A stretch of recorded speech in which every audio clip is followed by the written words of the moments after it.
अगर आपने रामसे की हॉरर फिल्म वीराना देखी है तो आपको उसकी मुख्य अभिनेत्री जैस्मिन तो याद ही होगी। कमाल की खूबसूरत भूतनी। पर वीराना के बाद वो कहीं गुम हो गईं। इंटरनेट पर भी उनकी कोई जानकारी उपलब्ध नहीं है। वो कहाँ से थीं, उनके माता पिता कौन थे, और वीराना के बाद की उनकी कोई फोटो भी उपलब्ध नहीं है और ना ही आज तक कोई पब्लिक अपीयरेंस की सूचना है। आखिर कहाँ हैं जैस्मिन? वो वीराना के बाद क्यों गुम हो गई हैं? उन्हें क्या हुआ है और क्या वो जीवित भी हैं? फिल्म में दिखाए गए क्रेडिट के अनुसार उनका वास्तविक जीवन का नाम भी जैस्मिन है। मैं नहीं जानता कि क्या यह नाम वाकई असली है, क्योंकि उन दिनों एक्टर्स का फिल्मों में कोई और नाम रखना एक आम बात थी।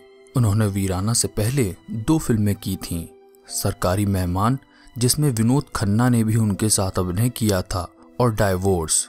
इन 2 फिल्मों के डायरेक्टर और प्रोड्यूसर एन.डी. कोठारी ने ही उन्हें बॉलीवुड में प्रवेश कराया था। उनकी मूवी डाइवोर्स के को स्टार विजेंद्र घाटगे, जिन्होंने बाद में वीराना में भी अभिनय किया था, ने पहले 1980 में रामसे की हॉरर फिल्म गेस्ट हाउस में अभिनय किया था।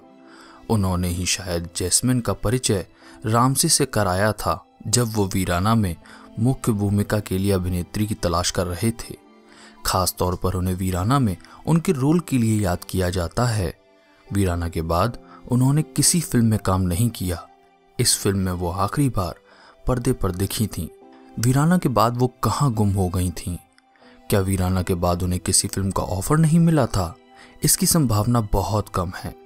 शायद उन्होंने शादी कर ली और एक्टिंग पूरी तरह से छोड़ दी और चकाचौंध से दूर अपने परिवार के साथ खुशी से रह रही हैं।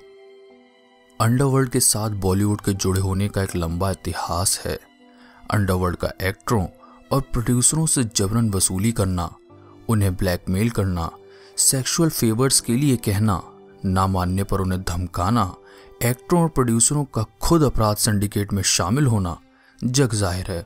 इसलिए जैस्मिन के गायब हो जाने के पीछे अंडरवर्ल्ड के होने की अटकलें सच भी हो सकती हैं। क्या वो भारत से बाहर चली गई हैं या उनके साथ कुछ बुरा हुआ है? उनके सिवा कोई और इन सवालों के जवाब नहीं दे सकता। जैस्मिन का गायब होना एक रहस्य ही बना रहेगा।